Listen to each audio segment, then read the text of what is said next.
I've met a few crims in my time. Some you wouldn't want to be in the same city with them.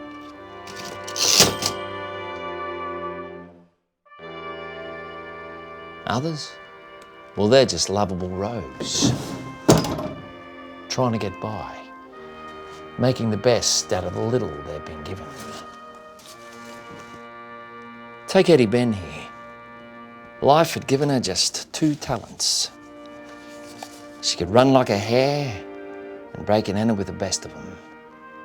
Yep, Ettie and trouble were never far apart. Infamy came early to Ethel Violet Benn. March 16, 1911. She was 16 when a couple of Cowra cops nicked her for stealing. One minute she was in the lockup, the next minute she was out the back door, running for her life. A crowd of people took up the chase.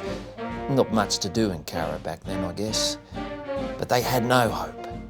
Ettie ran, and they were eating her dust.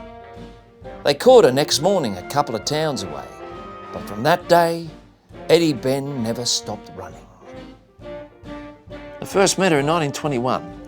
I was a hungry young court reporter in Sydney, and Ettie was a familiar face on the docks of Sydney's Central Court. Same story every time. She'd climb a drain pipe, 2, 3, 4 stories high, see whatever window was open, pull a job, outrun the cops, then go to ground.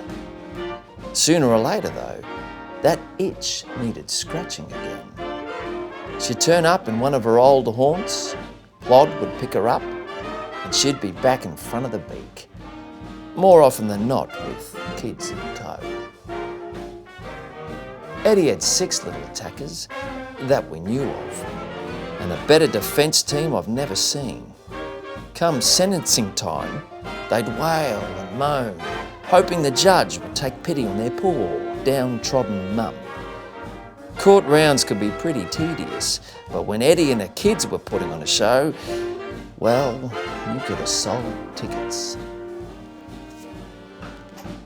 Of course, Eddie's kids were no strangers to crime and punishment. 3 of them were born in jail, and one of them even escaped with her. I say escaped. She was pregnant when she scaled the prison walls and tried to jump to safety. The kid survived, but her leg didn't. I reckon the first thing that kid saw when it came into the world was Eddie's leg in plaster. The second thing was probably a bunch of guards. That was one time Ettie wasn't running anywhere. The law has a name for people like Ettie: habitual criminal. They get harsher sentences, and the cops wanted Ettie to be the first woman to earn that dubious badge. Hey, she had a criminal record so long it took 10 minutes to read it out. But no, the court rejected the application, and Eddie's one chance at fame, legal fame, was gone.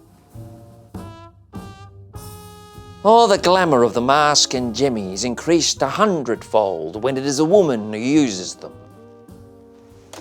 A mate of mine who worked for The Truth wrote that about Ettie.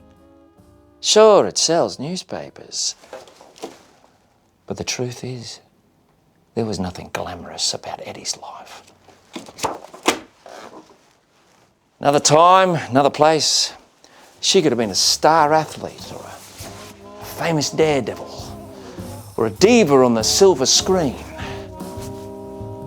But Ethel Violet Benn, Ettie, is just another name in a folder, in an anonymous drawer. A petty crim who's fast, fearless and clever, but a petty crim nonetheless.